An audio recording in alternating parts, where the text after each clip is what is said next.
அந்த ஷோல்டர்ஸை தட்டி கொடுக்கறதுக்கு ஆள் இருந்துட்டாவே போதும். ஸோ எவ்வளோ பெரிய கஷ்டமாக இருந்தாலும் இட்ஸ் லைக் என்ன சொல்கிறது, அதாவது தூசி மாதிரி அப்படியே பறந்து போகும். நம்மளுக்கு இருக்காங்கல்ல, நம்ம கூட இருக்காங்கல்ல, அப்படிங்கிறது தான். உறவுகளை நம்ம அந்த இம்பார்ட்டன்ஸை கொடுங்களேன், கொடுத்து தான் பாருங்கள். அது இல்லாத போது தான், அவங்க இல்லாமல் போகும்போது தான் நம்மளுக்கு அவ்வளோ கஷ்டங்கள் தெரியும்.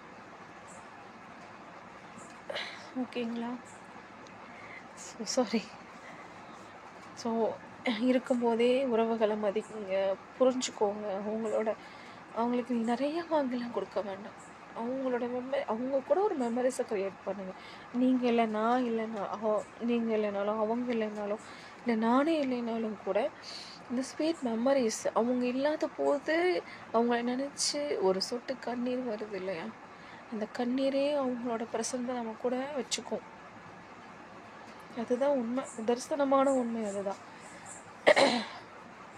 அவங்கள நினச்சி ஒரு சொட்டு கண்ணீர் விட்டு இது பண்ணும்போது நம்ம மைண்ட் அப்படியே ரிலாக்ஸ் ஆகிடும். நம்ம ஹார்ட்டுமே அவ்வளோ இதாகிடும். தூக்கம் வராதவங்க கூட அந்த நேரத்தில் தூங்கிடுவாங்க. கண்ணீர் தான் சில சமயங்களில் மெடிசன்ஸுன்னு சொல்லுவாங்க இல்லையா. அது ஆணாக இருக்கட்டும், பெண்ணாக இருக்கட்டும், சில வழிகளில் வெளியே சொல்ல முடியலைனாலும் கண்ணீர் ரொம்ப வேல்யூபிள். ஸோ கண்ணீர் விட்டுறாதீங்க. இருக்கும்போதே அந்த லைஃபோட அந்த இதை பிடிச்சிக்கோங்க. அதுக்கப்புறம் நம்ம யோசிக்கணும், இப்படி வாழ்ந்துருக்கலாமோ, இப்படி இருந்திருக்கலாமோ, அவங்க கேட்டது என்ன, நம்ம என்ன கொடுக்காம போயிட்டோம் அப்படிங்கிறது யோசிக்கிறது ரொம்ப ரொம்ப முட்டாள்தனமாக கேவலமான விஷயமாக மாறிடும். வேண்டாம். அந்த உறவுக்கு மதிப்பு கொடுக்க ஆரம்பிச்சுக்கோங்க. மதிப்பு கொடுத்தீங்கன்னாவே போதும். இந்த உட்காந்து சாப்பிடும்போது, இந்தாப்பா உனக்கு ஒரு வாய், நீ சாப்பிடு. எல்லாரும் நம்ம வயிற்றுக்கு தான் சாப்பிட போகிறோம், வாய் வழியாக தான் சாப்பிட போகிறோம். அதை எடுத்து இந்தா ஒரு வாய் ஊட்டி விடுங்களேன். இல்லை அவங்க சாப்பிடும்போது சட்னி வச்சுக்கோ, சாம்பார் வச்சுக்கோ, குழம்பு ஊற்றிக்கோ, பொரியல் வச்சு, ஏதோ ஒன்று நீங்கள் ஷேர் பண்ணுங்கள், சர்வ் பண்ணி பாருங்கள்.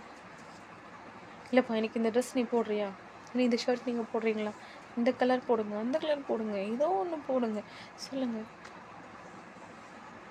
குழந்தைங்க கொடுக்கும்போது கண்ணா உனக்கு அவங்க என்ன இதில் க்ரியேட்டிவாக இருக்காங்களோ, க்ளே ஐட்டம்ஸ் இல்லையா, கார்ட்டூன்ஸ் பண்ணுறாங்களா, ஸ்கெட்சிங் பண்ணுறாங்களா, கிராஃப்டிங் பண்ணுறாங்களா, அது ஏதாவது ஒரு பொருள் வாங்கி கொடுங்களேன். 10 ரூபா இருக்கட்டும், 5 ரூபாயாக இருக்கட்டும், ஏதாவது ஒன்று. ரொம்ப ரொம்ப வேல்யூபிள். கொஞ்சம்தான், இவ்வளோதான், நான் லைஃபே இவ்வளோதான். அதுக்குள்ளே நம்ம என்னென்ன பண்ண முடியுமோ அத்தனையும் பண்ண தான் ஆகணும். கடன் வாங்கினா கடன் கட்டணும், சந்தோஷமாக இருந்தால் சந்தோஷமாக இருக்கணும், வெளியே போகணும், சண்டை போடுறதா அந்த சண்டை போட்டுக்கணும். எல்லாமே சண்டைங்கிறது, வார்த்தைகளுங்கிறது கவனம். எதுக்காக நம்ம சண்டை போடணும், எதுக்காக நம்ம பேசணும், அதில் அர்த்தம் இருக்கா அப்படிங்கிறத நம்ம புரிஞ்சுக்கணும். இதை புரியாமல் எல்லாத்துக்குமே எதுக்கு எடுத்தாலும் சண்டை போடுறதும் தப்பு, வார்த்தைகள் விடுறதும் தப்பு. சரிங்களா? ஸோ லாங் வீடியோவாக ஆகிடுச்சு. இதில் எதுவும் தப்பாக பேசியிருந்தேன்னா I am so extremely sorry for that. நான் யாரையும் நான் காயப்படுத்துறதுக்காக நான் வீடியோஸ் போடுறதில்ல. ஏன்னா சில வழிகளை நம்ம புரிஞ்சுக்கும் போதோ இல்லை நம்ம அனுபவிக்கும் போதோ அது ஒருத்தருக்காவது அது சொன்னோன்னா அதை அவங்க கேட்டுப்பாங்க அப்படிங்கிறதுனால தான். ஓகேங்களா? எனக்கு இப்போ நிறையா ஒர்க்கு பண்ணுறதுனால என்ன ஏது ஒவ்வொருத்தரும் நம்ம ஒரு லைனில் போயிட்டுருப்போம். ஆனால் ஒவ்வொருத்தரையும் நம்ம பார்க்குறோம் இல்லையா, நம்ம சைக்கிள்லேயே போயிட்டுருக்கும்போது ஒவ்வொருத்தரோட கேரக்டர்ஸ் நம்ம பார்க்கும்போது என்னடா இது அப்படிங்கிற மாதிரி ஆகிடுது. ஸோ தெரிஞ்சுக்கோங்களேன் அப்படிங்கிறதா. எல்லாத்தையுமே நம்ம கூட இருக்கிறவங்கள உட்கார வச்சு பேசிடலாம். உலகத்தை உட்கார வச்சு பேச முடியுமா? முடியாது இல்லையா? ஸோ அதுக்கான ஒரு வழி தான் இதுன்னு நான் நினைக்கிறேன். ஓகேங்களா? சரி மக்களே, பாய், வணக்கம்.